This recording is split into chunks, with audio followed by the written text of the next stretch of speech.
Hi everyone, welcome to digital GK classes. तो कल actually क्या हुआ था कि बहुत ज़्यादा तबीयत ख़राब हो गई थी और मेरा गला एकदम से लग रहा था बंद हो चुका है। और आप में से कुछ लोग फिर बोल भी रहे थे कि आपकी आवाज़ एकदम चेंज हो गई है। तो मैंने सोचा कि इस हालत में तो क्लास लेना सही नहीं है, और वैसे भी मोस्टली चीज़ें ख़त्म हो चुकी हैं। तो आप बिल्कुल भी टेंशन मत लेना, तबीयत ठीक हो गई है थोड़ी बहुत। एंड अभी मैं आपको पॉलिटी करा रही हूँ। क्लास 7 की चैप्टर 6 है। यहाँ से बहुत पैडागोजी का क्वेश्चन पूछा गया है, कम्युनिकेशन का। एंड हिस्ट्री तो 2 बजे होगा ही। हिस्ट्री तो ऑलमोस्ट कंप्लीट हो चुका है, ये 6, 7, 8 3 दिन में कंप्लीट। देन आपका क्लास 8 की एनसीईआरटी। अच्छा, मैं एक चीज़ बोलना चाहूँगी कि देखो, आप लोग 6, 7, 8 तीनों एनसीईआरटी, जितने लोग भी एसएसटी वाले हैं ना, सभी जरूरी है। एंड इंपॉर्टेंट सबसे ज़्यादा आपका ना क्लास 8 वाली एनसीईआरटी हो जाती है, क्योंकि कहीं ना कहीं आप देखो 6 वाला 7 वाला जो एनसीईआरटी है वो थोड़ा आपको इजी मिलेगा। अगर आपने थोड़ा बहुत ही ऊपर ऊपर से पढ़ा है ना, हो जाएगा। बट आपको क्लास 8 काफ़ी डीपली में पढ़ना है, और वही इसके बाद स्टार्ट होने वाला है। ठीक है, पहली बार आए हैं तो चैनल को सब्सक्राइब करके प्लीज़ वीडियो को लाइक कर दीजिएगा। एंड जितने लोग भी वीडियो को पसंद करते हैं, लाइक करते हैं, या जो लोग नहीं भी करते हैं, आप सभी को दिल से शुक्रिया, क्योंकि आप वीडियो देख रहे हो, इसका मतलब आपको क्लास पसंद आ रहा है। एंड बस ऐसे ही सपोर्ट बनाते जाएँ। कुछ लोग बोलते हैं कि आप जो है स्मार्ट बोर्ड ले लीजिए। देखिए, अभी तो आप भी जानते हैं स्मार्ट बोर्ड इतना ईजी नहीं होता है कि आप पूरा सेटअप ले लें, काफ़ी ज़्यादा उसमें खर्चा भी हो जाता है। एंड अभी वो कंडीशन नहीं है कि इतना सब कुछ मैं अकेले कर पाऊँ। बट यस, धीरे धीरे सारी चीज़ें हो जाएंगी, एंड आप भी सपोर्ट करते ही हैं। तो धीरे धीरे मैंने भी सोचा है कि स्मार्ट बोर्ड लेंगे, लेकिन इतना जल्दी तो नहीं हो पाएगा। अभी मैं आपको इसी तरीके से पढ़ाने की कोशिश करूँगी और समझाने की भी। ठीक है, तो चलिए स्टार्ट करते हैं। देखो, ये हमारा चैप्टर 6 है। यहाँ से बेसिकली क्या करना है, मैं आपको ये पीडीएफ टेलीग्राम पे भेज दूंगी। देन आप 1 बाय 1 भी पढ़ लेंगे लाइन, या फिर अभी यहाँ पे जो समरी के माध्यम से समझ लेंगे ना, तो उससे क्या होगा कि आपके दिमाग में कुछ चीज़ें रहेंगी। और कुछ भी पूछे, मान लो स्टेटमेंट में घुमा के फिरा के पूछेगा सीटेट, देन आप आराम से कर लोगे, क्योंकि आप यहाँ पर देखोगे। आप मुझे बताओ, इस फोटो को देख के आपको क्या समझ में आ रहा है? ये देखिए, आप एक बार खुद सोचो कि यहाँ पर पीवीआर की फ़ोटो है, यहाँ पे कुछ ऐसे लोग बैठे हुए हैं, म्यूज़िक, आप जानते हो जब म्यूज़िक, डांस, ये सारी चीज़ें होती हैं जिसका जो है परफॉर्म किया जाता है। यहाँ पर ट्रेन का, मेट्रो का ऐसा कुछ फ़ोटो बना हुआ है। यहाँ पर देखिए रेडियो वाला है, ये रेडियो फॉर वुमेन है। ये सारी फ़ोटोज़ आपको क्या दिखा रही है? यहाँ पर आप देख सकते हो, ये कम्युनिकेशन का माध्यम है। यहाँ पर मैं आपसे भी कम्युनिकेट कर रही हूँ, किस वजह से? टेक्नोलॉजी से। आप अपने घर में बैठे हो, ठीक है, मैं अपने घर में बैठी हूँ, मैं यहाँ से आपको क्लास प्रोवाइड कर देती हूँ। मैं आपको जो अपनी बातें समझाना चाहती हूँ आप तक पहुँच जाती है। एंड आप भी अपनी बात मेरे तक पहुँचा सकते हो, पहुँचाते ही हो कमेंट के माध्यम से। तो वही सारी चीज़ें आपको समझनी है। तो कम्युनिकेशन का केवल एक मीडियम नहीं है, बहुत सारे हैं। और यही एक पैराग्राफ, जैसे कि यहाँ पर जो लिखा हुआ है, देखो, इसको आपको ना हर तरीके से सोचना होगा, क्योंकि अभी आपको लगेगा ना कि अरे यार, इस चैप्टर में कुछ नहीं है, क्यों बेकार में पढ़ के टाइम वेस्ट कर रहे हैं। बट जब क्वेश्चन आएगा ना एग्जाम में, यही तो खेल है एनसीईआरटी का। 6, 7, 8 एनसीईआरटी को आप एक बार पढ़ेंगे ना, आपको कुछ चीज़ें मिलेंगी। दूसरी बार पढ़ेंगे, आपको कुछ और नई चीज़ें मिलेंगी। जितनी बार आप पढ़ेंगे ना, उतनी बार आपको नई नई चीज़ें मिलेंगी। ये है एनसीईआरटी। हर एक सिंपल सी लाइन से भी क्वेश्चन बना देता है। संचार माध्यम को समझना है, और यहाँ से पैडागॉजी आपको हर एक सब्जेक्ट में देखने को मिलेगा। ये प्योर पैडागॉजी है। जो लोग 20 नंबर के बारे में सोच रहे थे ना, कहाँ से पूछता है, यहीं से पूछता है। देखो, जैसे कि टेलीविजन, टीवी आप देखते हो, तो आपका फेवरेट प्रोग्राम कौन सा है? आप लोग कमेंट सोचो, जो मैं यहाँ पे पूछ रही हूँ ना, आप खुद से सोचो कि आपका फेवरेट प्रोग्राम कौन सा है। कुछ लोग रेडियो पे सुनना पसंद है, तो उनको क्या सुनना अच्छा लगता है? आप कौन सी न्यूज़पेपर पढ़ते हो, कौन सा मैगजीन पढ़ते हो? क्या आप इंटरनेट पे सर्फिंग करते हैं? ऑब्वियस सी बात है, आजकल तो सभी लोग करते हैं। यूट्यूब पे तो चाहे ट्विटर हो, चाहे इंस्टाग्राम हो, हम दिन भर कुछ ना कुछ सर्च करते हैं। तो आपको उसमें सबसे उपयोगी क्या लगता है? अब इस समय तो सब लोग रील्स देख लेते हैं। आपने 1 घंटे की पढ़ाई की, ब्रेक मिला, अरे चलो रील्स देख लेते हैं, शॉर्ट्स देख लेते हैं, इंस्टाग्राम पे देख लेते हैं क्या पोस्ट लगा है। आजकल ज़्यादा लोग ये करते हैं। क्या आप उस एक शब्द को जानते हो जो प्रायः सामूहिक रूप से रेडियो, टीवी, अखबार, इंटरनेट, संचार के अन्य साधनों के लिए प्रयोग में लाया जाता है? और वो शब्द है मीडिया। मीडिया एक बहुत बड़ा जो है, आप देखें तो कम्युनिकेशन का एक बहुत बड़ा हिस्सा है। और इस पाठ में आप मीडिया यानी कि संचार माध्यमों के बारे में विस्तार से पढ़ेंगे। आप जानेंगे कि ये काम कैसे करता है मीडिया, ये कैसे हमारे डेली लाइफ को प्रभावित करता है। और अभी का हाल देखें, जो मीडिया एक सबसे बेकार काम करती है, आपको भी पता है। मतलब कि सीमा हैदर कब आ गई पाकिस्तान से, अंजू कब आ गई, मतलब बेकार बेकार की न्यूज़ दिखाएगा। बट किस गांव में वहाँ पे हालत क्या है एजुकेशन का, चाहे वो मेडिकल फैसिलिटी हो या फिर रोजगार में क्या चीज़ें चल रही हैं, धरना प्रदर्शन हो रहा है, चाहे कहीं पे किसी चीज़ का घोटाला हो गया आरक्षण का, इनको नहीं दिखाएगी। स्टूडेंट्स से रिलेटेड हो, चाहे मेडिकल हो, चाहे कोई भी चीज़ नहीं दिखाएगी। तो मीडिया का एक बहुत इंपॉर्टेंट रोल है, और ये क्वेश्चन पूछा भी हुआ है पेडागोजी में। बट और आपने देखा होगा फालतू फालतू की न्यूज़ दिखा देगी, तो हमारा इसे आप खुद सोचो कि आपका ध्यान भी, जैसे कि जो लोग स्ट्रगल कर रहे हैं वो तो ठीक है, बट जो लोग वेल सेटल हो चुके हैं उनका तो ध्यान ही नहीं जाएगा। उनको तो लगेगा कि सब सही चल रहा है हमारे देश में। तो क्या आप किसी एक ऐसी चीज़ को याद कर सकते हैं जो आपने इस सप्ताह संचार माध्यमों से सीखी हो? आप मुझे बताओ, इस बार आपने ऐसा एक हफ्ते में क्या चीज़ें पढ़ी होगी, आपने इससे क्या सीखा है? ठीक है, ये आपको सोचना है। तो इतना मैंने आपको एक समरी दे दी ताकि आपको समझ में आ जाए कि अच्छा इस चैप्टर में क्या चीज़ें पढ़नी है हमें। अब देखो, मास मीडिया किसे कहते हैं, मीडिया किससे कहते हैं, ये एक थोड़ा सा पढ़ लेना। जैसे कि लिखा हुआ है कि स्थानीय मेले की दुकान से लेकर टीवी के कार्यक्रम तक जो आप देखते हैं ना, इन सभी को ही संचार माध्यम यानी मीडिया कहा जा सकता है। मीडिया कोई एक पर्टिकुलर चीज़ नहीं है कि आपने टीवी पे न्यूज़ देख लिया। आप एक मेले की दुकान से लेकर आपके टीवी में जो प्रोग्राम आ रहा है, जो भी चीज़ें आप देख रहे हो, ये सब कुछ क्या है, संचार माध्यम यानी कि मीडिया है। मीडिया अंग्रेजी के मीडियम शब्द का बहुवचन है और इसका तात्पर्य उन विभिन्न तरीकों से है जिनके द्वारा हम समाज में विचारों का आदान प्रदान करते हैं। सिंपल सी बात है, मीडिया का मतलब क्या है, एक मीडियम होता है। जैसे कि हम अपने विचारों को अपने समाज में आदान प्रदान करते हैं, कुछ सीखते हैं और कुछ हमारे द्वारा पहुंचाई जाती है। मीडियम का अर्थ होता है माध्यम। अभी मैंने आपको बताया ना, एक माध्यम होता है, क्योंकि मीडिया का संदर्भ क्या होता है, संचार माध्यमों से है। इसलिए हर चीज़, जैसे पे हम फ़ोन पे बात कर रहे हैं, टीवी पर आप न्यूज़ सुन रहे हो, ये सब क्या है, मीडिया ही तो है। फ़ोन पे मैं किसी से बात कर रही हूँ, वहाँ पे भी तो मैं विचारों का आदान प्रदान कर रही हूँ। टीवी हो गया, रेडियो हो गया, न्यूज़पेपर हो गया, ये सभी जो है लाखों करोड़ों लोगों तक पहुंचता है। इवन आप घर में बैठे हो इंडिया में और आप फॉरेन की चीज़ें से, जैसे हमास हो गया, गाजा हो गया, जो इजराइल ये पैलेस्टीन था, इन सभी के बारे में भी तो घर बैठे इन्फॉर्मेशन मिल रही है। तो ये क्या है, ये सब भी एक मीडिया है। इसलिए इन्हें जनसंचार माध्यम या फिर मास मीडिया कहते हैं। ठीक है, देश विदेश के जन समूह तक है, इसलिए हम इसको मास मीडिया कहते हैं। तो अब इतना आपको समझ में आ गया। अब इसमें टेक्नोलॉजी का यूज होता है, आप भी जानते हो। बिना टेक्नोलॉजी के तो आपके घर बैठी न्यूज़ नहीं आ रही है ना। आपने रिचार्ज कराया होगा तभी तो आ रहा होगा। इवन आपके पास फ़ोन होगा, अब वो सिंपल वाले फ़ोन में तो आप नहीं देख सकते हैं। तो हमारे लिए संभवतः संचार माध्यमों के बिना अपने जीवन की कल्पना करना भी कठिन होगा। लेकिन केवल टीवी और इंटरनेट के विस्तृत उपयोग हाल ही में शुरू हुए हैं। तो अभी ना 20 वर्ष भी नहीं हुए हैं। मतलब ये कहना चाह रहा है कि अभी तो टेक्नोलॉजी आ चुकी है, पहले टेक्नोलॉजी नहीं थी, तब कैसे लोगों को पता चलता था। जनसंचार माध्यमों के लिए प्रयोग में आने वाली जो हमारा जो टेक्नोलॉजी है वो हर दिन चेंज हो रहा है। अभी आप देखो चैट जीपीटी का, आपको पता भी होगा कि वो चीज़ भी आ चुकी है। सोचिए, AI चैट जीपीटी, जहाँ पे आप अपने सारे क्वेश्चंस के डाउट्स पूछ सकते हो, वो काउंसलर है एक तरीके से। तो ये हर दिन बदल रहा है। अखबार, टेलीविज़न, रेडियो लाखों लोगों तक पहुंच सकते हैं, क्योंकि उनमें एक विशिष्ट प्रकार की तकनीक का उपयोग किया जाता है। और हम अखबार पत्रिकाओं की छपे हुए माध्यम के रूप में और टीवी तथा रेडियो की इलेक्ट्रॉनिक माध्यम के रूप में भी चर्चा करते हैं। ठीक है, और आप आगे पढ़ने पर आपको पता चलेगा कि ये नाम संचार माध्यमों द्वारा प्रयोग में लाई जा रही तकनीक से संबंधित है। ठीक है, पिछले सालों में आपने देखा होगा कि टेक्नोलॉजी बहुत तेजी से बदल रही है और आज भी बदल रही है, ये चीज़ें बताई जा रही हैं। तकनीक तथा मशीनों को बदलकर अत्याधुनिक बनाने से संचार माध्यमों को अधिक लोगों तक पहुंचने में मदद मिलती है।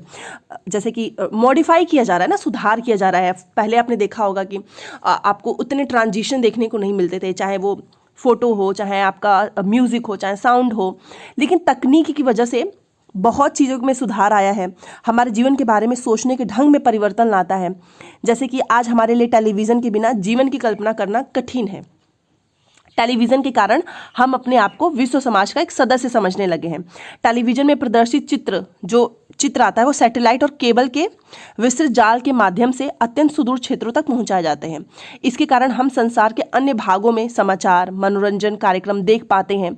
आप टीवी पर जो कार्टून देखते हैं वे अधिकांशतः जापान या फिर संयुक्त राज्य अमेरिका के होते हैं। अब हम चेन्नई या जम्मू में बैठकर अमेरिका में फ्लोरिडा के समुद्री तूफान की छवियों को देख सकते हैं।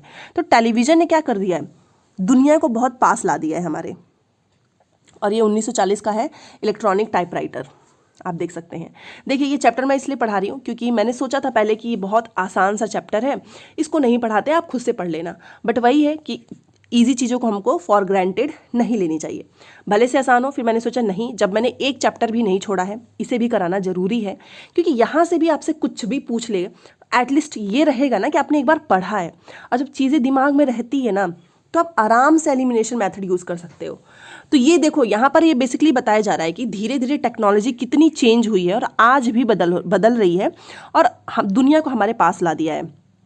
संचार माध्यम और धन, देखो जनसंचार द्वारा उपयोग में लाई जाने वाली, अब देखो आप भी जानते हो कि भले से ये हमारे पास आ गई है, बट इसको यूज करना आसान नहीं है भाई, बहुत खर्चीला है। एक जो एकदम से गरीब परिवार है, भले से आपके पास मोबाइल है, आप रिचार्ज, देखो जो लोग नौकरी नहीं कर रहे हैं उनको आज भी रिचार्ज कराना उनके लिए एक बहुत बड़ा टास्क होता है, ये आप जानते हो, खर्चीला है। तो ये अत्यंत खर्चीला है। आप खुद सोचिए टीवी स्टूडियो के बारे में, आप जैसे हम लोग न्यूज़ सुनते हैं, है ना, चाहे बहुत सारे ऐसे बड़े बड़े चैनल्स हैं, तो उसके पीछे का जो सेटअप होता है, आपने सोचा होगा कि कितना बड़ा उसमें खर्चा आता होगा। अभी मैं आपको स्मार्ट बोर्ड का, जैसे कुछ लोग बोलते हैं स्मार्ट बोर्ड ले लो, स्मार्ट बोर्ड, अब देखो इसी से मैं आपको समझा, ये भी तो एक संचार माध्यम है। अब स्मार्ट बोर्ड में केवल एक स्मार्ट बोर्ड तो होता नहीं है। अब ये स्मार्ट बोर्ड लेना अगर इतना ही आसान होता तो सभी के घर में हो जाता, या सभी टीचर्स ही पढ़ाने लगते। क्यों कुछ एक समय के बाद, मैं आपको रियलिटी बता रही हूँ, एक समय के बाद ही सब लोग लेते हैं। एक्चुअली क्या है ना, ये इसमें खर्चीला आता है। आपको पूरा स्टूडियो का सेटअप करना होगा, एक रूम होगा, देन उसमें स्मार्ट बोर्ड लगाओगे, कैमराज होंगे, लाइट होगा, तो बहुत सारी चीज़ें धीरे धीरे इसमें इंगेज हो जाती हैं, जिसकी वजह से खर्चीला हो जाता है। वैसे ही हम लोग जो न्यूज़ सुनते हैं टीवी स्टूडियो के बारे में, आप सोचो, जहाँ पे एक बैठा होता है और वो न्यूज़ देता रहता है, बट इसके पीछे कितने सारे लोग लगे हैं, लाइट है, कैमरा है, ध्वनि रिकॉर्ड करने के लिए यंत्र है, संप्रेषण के लिए सैटेलाइट है, तो इन सभी का ही खर्च बहुत अधिक है। और इसमें सिर्फ एक इंसान को सैलरी नहीं मिलती है, इसके साथ लोग भी तो रहते हैं। अब समाचार के स्टूडियो में केवल एक ही को वेतन नहीं मिलता है, बहुत सारे लोगों को मिलता है जो लोग सहायता करते हैं। अब जैसे कि कोई टीचर है, वो पढ़ा रहा है, तो कंटेंट कोई बना रहा होगा, कोई देख रहा होगा, तो जितने लोग इन्वॉल्व हैं सभी को पैसा मिलता है। सेम वैसा ही है इसमें। तो इस तरीके से आप देखो तो खर्चा है इसमें। कैमरे व प्रकाश की जो लोग व्यवस्था करते हैं, तो आप देखिए जनसंचार जो माध्यम है वो क्वालिटी हम लोग अपना बढ़ाना चाहते हैं, तो धीरे धीरे बदल रहा है। इसलिए नवीनतम टेक्नोलॉजी जुटाने पर भी बहुत धन व्यय होता है, और इन खर्चों के कारण जनसंचार माध्यमों को अपना काम करने के लिए बहुत अधिक धन की आवश्यकता होती है। ऑब्वियस ही बात है, क्वालिटी अब बढ़ाएंगे तो पैसा तो लगेगा ही। परिणामतः अधिकांशतः टीवी चैनल और समाचार पत्र किसी बड़े व्यापारिक प्रतिष्ठान का भाग होते हैं। एनडीटीवी का तो आपको पता ही है ना, सब कुछ शेयर था, ये सारी कहानी तो आपको पता ही है। तो बड़े व्यापारिक, ताकि पैसा भी आना चाहिए, तभी तो ये पैसा लगा पाएंगे। और ये आप यंत्र देख सकते हो, ये टेलीविज़न का प्रारंभिक रूप था, और अपने इस आविष्कार के सामने बैठे हैं जॉन एल बर्ड। इस यंत्र के द्वारा उन्होंने रॉयल इंस्टीट्यूट के समक्ष अपने आविष्कार का प्रदर्शन किया था। तो ये फोटो आप देख सकते हैं। तो अब आपको समझ में आ गया। अब जनसंचार माध्यम लगातार धन कमाने के विभिन्न तरीकों के बारे में सोचते रहते हैं, ठीक है, वो सोचते हैं कहाँ से पैसा कमाया जाए। इस एक तरीका जिसके द्वारा जनसंचार माध्यम धन अर्जित करते हैं और विभिन्न वस्तुओं के विज्ञापन का है, जैसे कि मतलब एडवर्टीजमेंट के माध्यम से, जैसे कार, चॉकलेट, कपड़े, मोबाइल फ़ोन, इन सब का। आपने ध्यान दिया होगा कि अपने प्री टेलीविज़न कार्यक्रम को देखते हुए आपको ऐसे अनेक एडवर्टीजमेंट देखने पड़ते हैं। टेलीविज़न पर क्रिकेट का मैच देखते हुए भी हर ओवर के बाद बार बार वही विज्ञापन दिखाया जाता है, क्योंकि उस विज्ञापन वाले ने उसको पैसा दिया होगा कि तुम मेरा एडवर्टीजमेंट दिखाओ, तुमको पैसा मिलेगा। तो ये लोग ऐसा, मतलब ये लोग क्या, ये ऐसा क्यों करते हैं, ताकि इनका भी कुछ प्रॉफिट हो, तभी तो ये अपने बिजनेस में लगा पाएंगे, है ना। तो ये सारी चीज़ें आप यहाँ पर एक फ़ोटो देख सकते हैं, ये देखिए,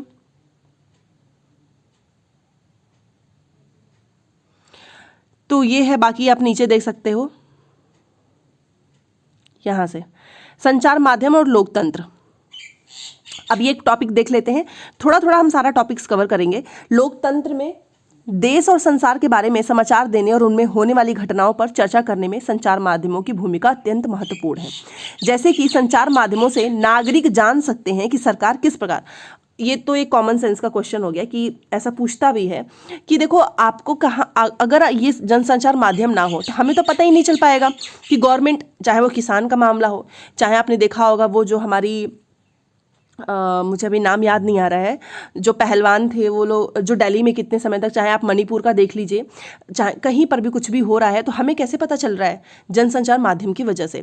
तभी तो हम जानते हैं कि सरकार किस तरीके से काम कर रही है। जो स्टूडेंट्स पे जो है धरना प्रदर्शन करते हैं उनको जो पुलिस पीटती है, ये सारी चीज़ें हमें कहाँ से पता चल रही है? जो अन्याय होता है। तो जो लोग चाहें तो इन समाचारों के आधार पर कार्रवाई भी कर सकते हैं। ऐसा वे संबंधित मंत्री पत्र को लिख कर सार्वजनिक विरोध आयोजित करके हस्ताक्षर अभियान आदि चलाकर सरकार से पुनः उसके कार्यक्रम पर विचार करने का आग्रह करके कर सकते हैं। तो ये है संचार माध्यम और लोकतंत्र। बेसिकली सरकार क्या काम कर रही है उस पर भी इसी माध्यम से नागरिक भी जान सकते हैं।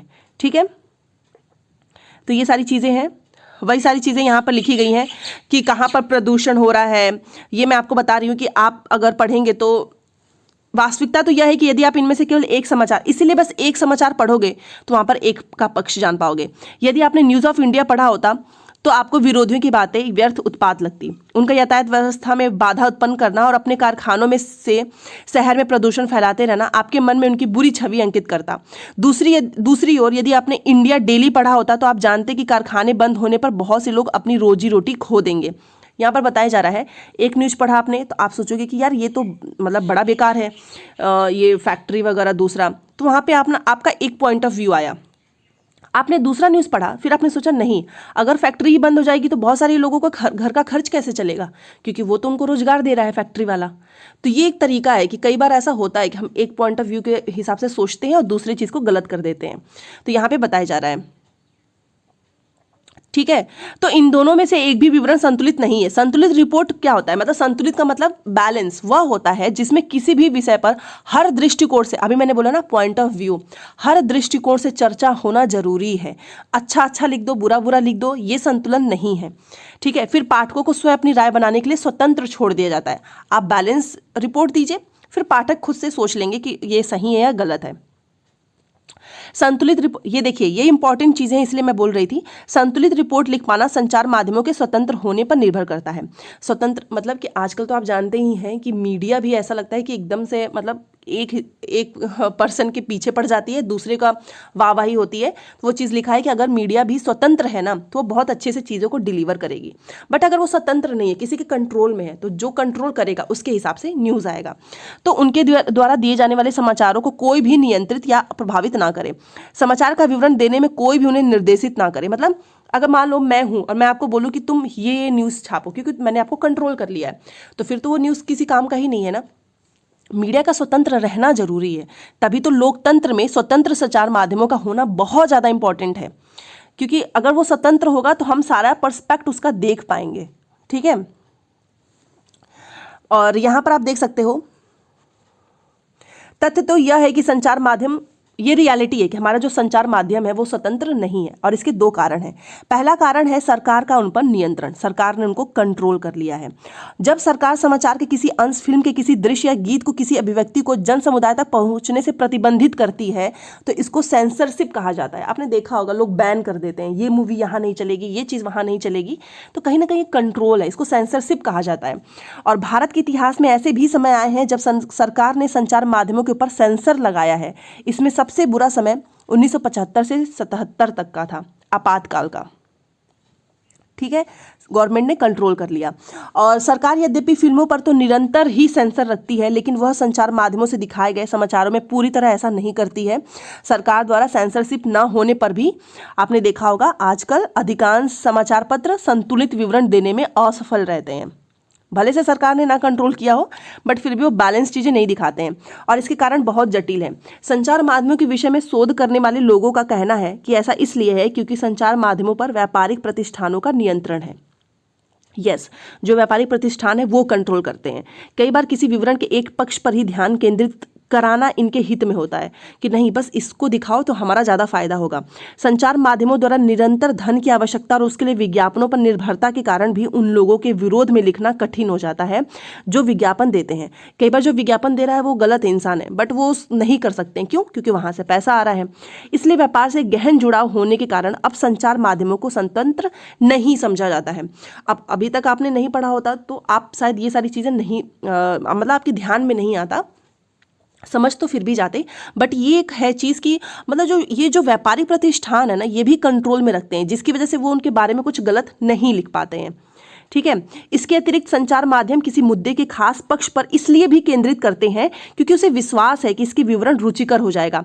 इस तरह यदि वे किसी विषय पर जन समर्थन बढ़ाना चाहते हैं तो भी मुद्दे के एक पक्ष पर ही ध्यान केंद्रित करते हैं। मतलब इनको भी समझ में आ चुका है कि जनता क्या देखना चाहती है, उस हिसाब से भी न्यूज़ आते हैं। अब ये है मसौदा तय किया जाना, किन घटनाओं पर ध्यान केंद्रित किया जाए, इसमें भी संचार माध्यमों की महत्वपूर्ण भूमिका रहती है और इसी के आधार पर वह तय करते हैं कि समाचार में दिए जाने योग्य है। जैसे कि विद्यालय के वार्षिक उत्सव की खबर शायद समाचार में दिए जाने योग्य नहीं होगा। मतलब ये बताया जा रहा है कि क्या चीज़ें हमें देना चाहिए, क्या चीज़ें नहीं देनी चाहिए, किस पे ज़्यादा एक तरीके से मान लो कि वो व्यूज़ या क्या इम्पोर्टेंट है। जैसे कि मान लो एनुअल फंक्शन हुआ तो वो शायद देना जरूरी नहीं है।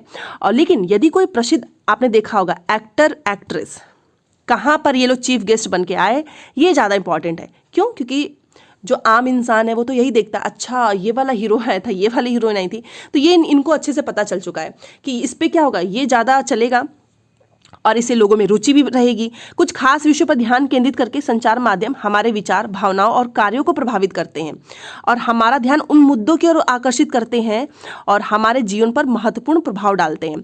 ठीक है। बेसिकली यहाँ पर कुल मिलाकर मैं बोल दूँ कि ये इनको पता है कि ये क्या चीज़ें दिखाएंगे तो चलेगा, क्या चीज़ें इनको नहीं दिखाई जानी चाहिए। जैसे एक्टर से रिलेटेड एक्ट्रेस हो गई, इनका डालेंगे ये लोग तो ज़्यादा फायदा होगा और लोगों का ध्यान भी उधर जाएगा। तो ये भी है एक तरीके से, आप देख सकते हो। जैसे कि मॉडलिंग वगैरह जो हो रहा है, आपने फैशन शो हो गया, उसके बारे में आपको सारी चीज़ें दिखाई जाएंगी। बट पीने का पानी जैसे कि यहाँ पर बताया जा रहा है, यहाँ से मैं आपको सीधे बता देती हूँ, जो ये मीडिया है ना, ये इस पर कभी फोकस नहीं करेगा कि हमारे जीवन के लिए जो महत्वपूर्ण है। जैसे कि पीने का पानी हमारे देश की एक बहुत बड़ी समस्या है, आपने कितना देखा होगा न्यूज़पेपर में, और होगा भी ना तो साइड में, ये कोने में छोटा सा लगा देते हैं, फ्रंट पेज पे नहीं रहेगा।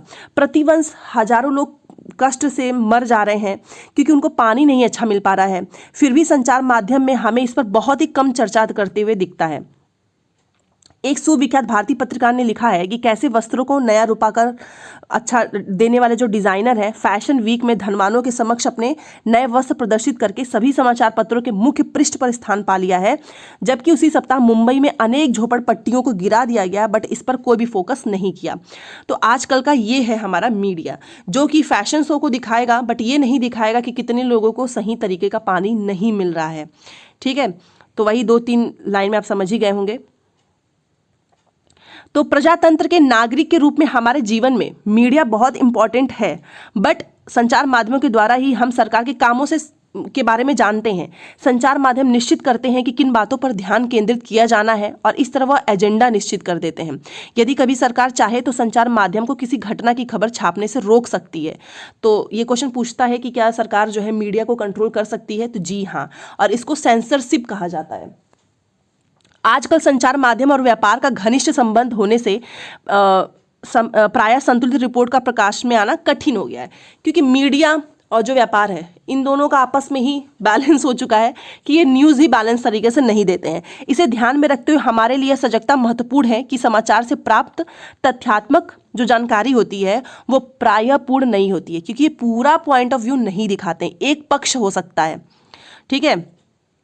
तो कोई भी चीज़ पढ़ो उस पर पूरा तरीके से आपको रिलाई नहीं करना है, भरोसा नहीं करना है, क्योंकि कई बार ऐसा होता है कि लोग एक ही चीज़ दिखाएंगे और आप उसी तरीके से अपना विचार बना लेंगे। सामाजिक विज्ञापन, सरकार व निजी संस्थाएं ऐसे विज्ञापन भी बनाती है जिनसे समाज में किसी बड़े संदेश का प्रसारण हो सके, और ये सामाजिक विज्ञापन कहलाते हैं। यहाँ असुरक्षित रेलवे क्रॉसिंग को पार करने से संबंधित सामाजिक विज्ञापन प्रस्तुत है। तो आपने कई बार देखा होगा, सतर्कता ही संरक्षा का आधार। तो ये क्या है? एक तरीके से सामाजिक विज्ञापन है।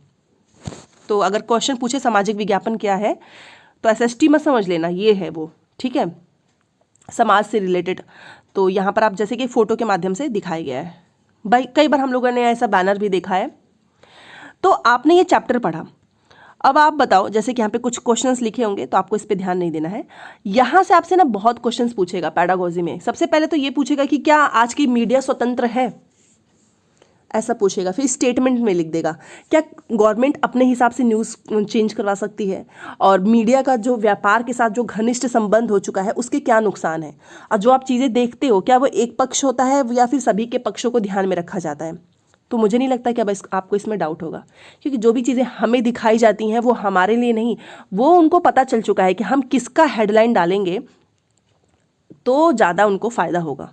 और कई बार ऐसा होगा जो स्ट्रांग जो मुद्दे हो, आप मुझे बताओ मणिपुर में जो हुआ आपने कितनी बार न्यूज़ चैनल में देखा होगा? पहलवानों के साथ जो दिल्ली में हुआ, किसानों के साथ बहुत सारी ऐसी चीज़ें हुई, आपको नहीं दिखाया जाता, आपको सीमा हैदर वाली चीज़ें ज़्यादा दिखाई गई हैं। एक एग्जाम्पल दिया है, बाकी तो आप जानते ही हो। तो ये था आज का चैप्टर और ये हमारा ख़त्म हो चुका। बाकी कल हम 7th करेंगे, उसके बाद से 8, 3 दिन में ख़त्म हो जाएगा। 2 बजे इंतज़ार कर लेना, 2 बजे हिस्ट्री की क्लास आएगी, क्योंकि हिस्ट्री में 3 ही चैप्टर हैं बस। 5 तक मैंने करा दिया है, 6, 7, 8, तो ये तीनों बहुत इंपॉर्टेंट है, ये आज कंप्लीट हो जाएगा। तो जाते जाते लाइक शेयर सब्सक्राइब कर दीजिएगा। मिलते हैं नेक्स्ट क्लास में। Thanks for watching. और PDF ये वाले मैं टेलीग्राम पे जरूर दूंगी, एक बार और आप इसको रीड कर लेना। ऐसे रीडिंग हल्की सी कर लेना, 5 से 10 मिनट लगेगा। देखो आपको अभी लग रहा है ना बट कि अरे कुछ नहीं है, बट एग्जाम में आप देखना आपको खुद समझ में आ जाएगा, एक एक चीज़ का इंपॉर्टेंस आपको मिलेगा वहाँ पे। ठीक है, मिलते हैं नेक्स्ट क्लास में। Thanks for watching.